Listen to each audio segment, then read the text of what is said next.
Hello everyone and welcome back to the Kids Health Revolution Kitchen, where we are staging a revolution in kids health, one recipe at a time. I'm Deborah Morgan and today we are talking about gut healthy kitchen basics, and this one is all about meat stock. So meat stock versus bone broth. I know that there's a lot of talk about bone broth and the two things tend to get confused a lot. So we're going to clear up that confusion, and then we're going to go through the process of making the meat stock that is going to really nourish your child's gut and help heal and seal any leaky gut that might be going on in there. And we will also be going through a couple of really sneaky little ways that you can get this really nourishing food into your child without them even knowing it. Hello again. So let's talk about what's going into our meat stock.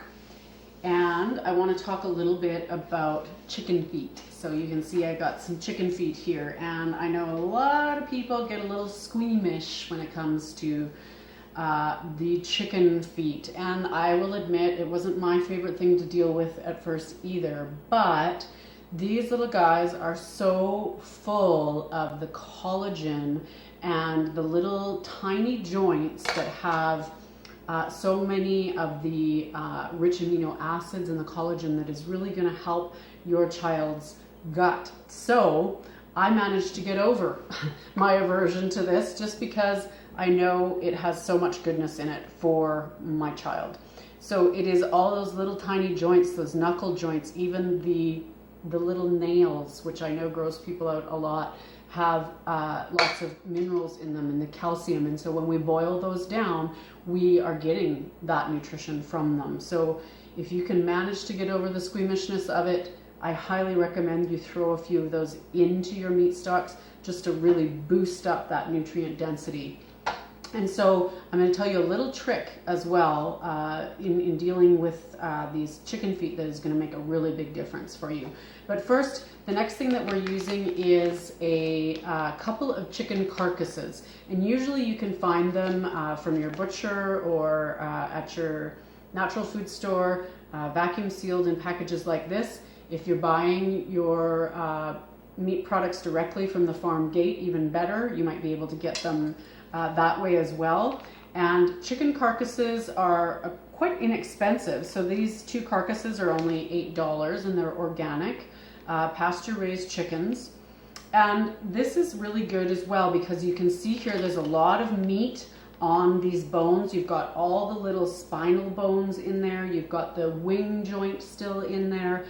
Lots of places to get that collagen and for those amino acids to come through into our meat stock, and that's exactly what we want when it comes to cooking a really healing meat stock.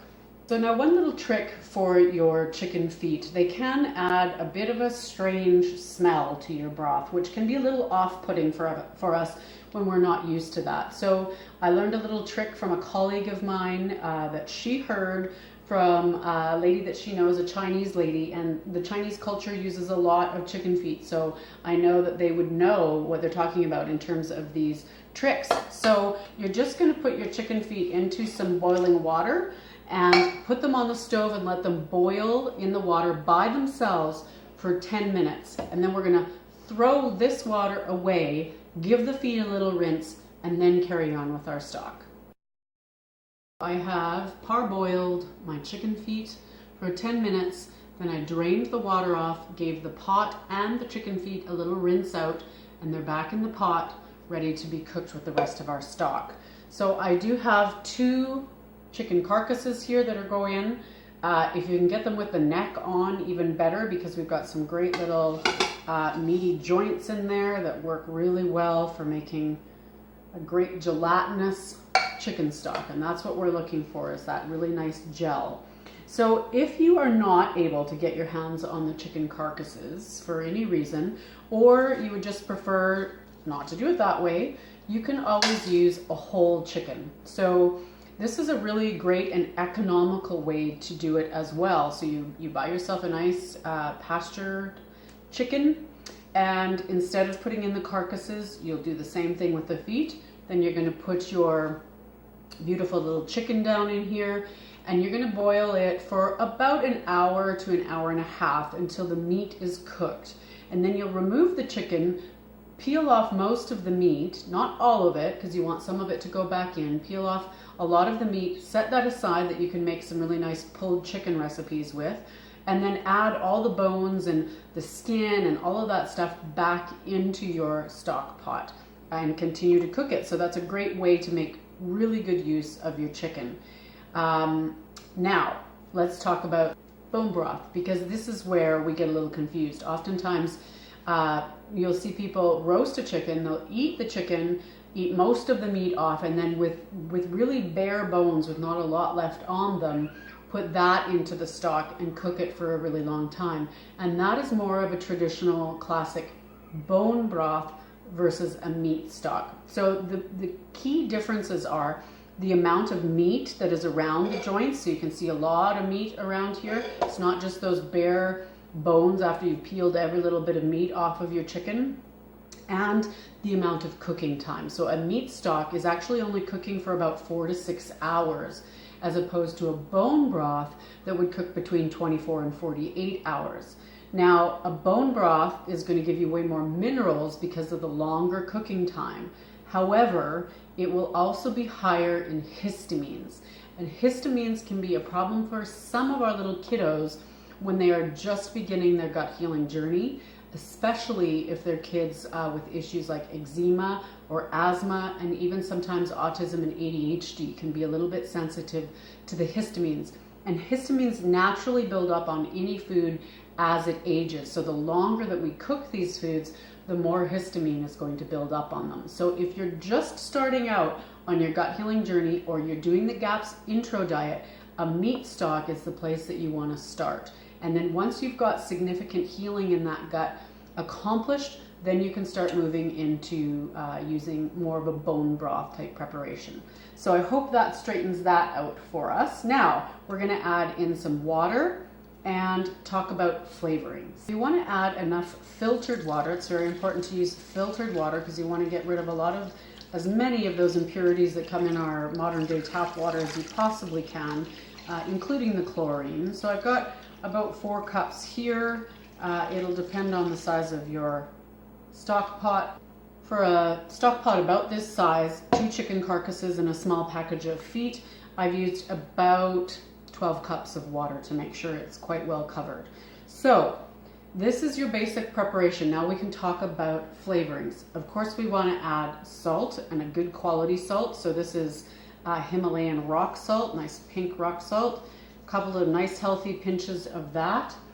And we could prepare it just like this. A plain unflavored broth goes on the stove, and bring it to a boil and then allow it to simmer for about 4 to 6 hours.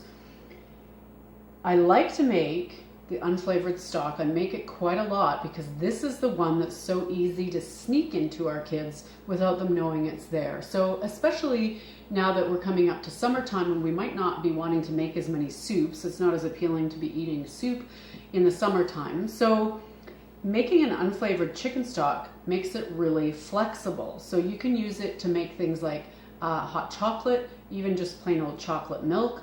I put it into smoothies. I also put it into popsicles. You can cook vegetables with it.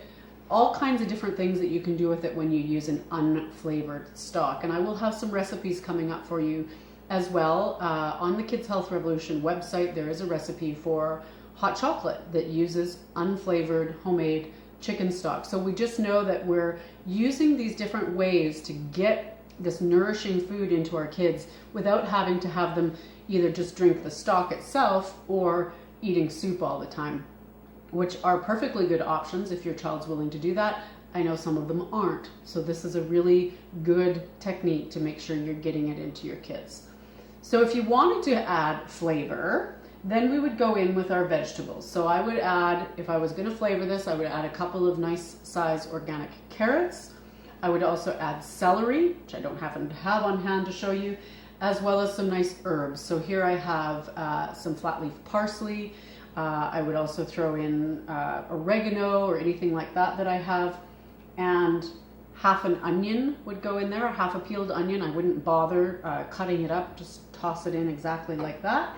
And then of course, a few cloves of garlic. So normally I would put in about 2 or 3 pretty good sized cloves of garlic, and that's going to give you a really good flavorful stock that can form a base for soups, for stews, again for cooking vegetables, for making any kind of sauce that you want to use.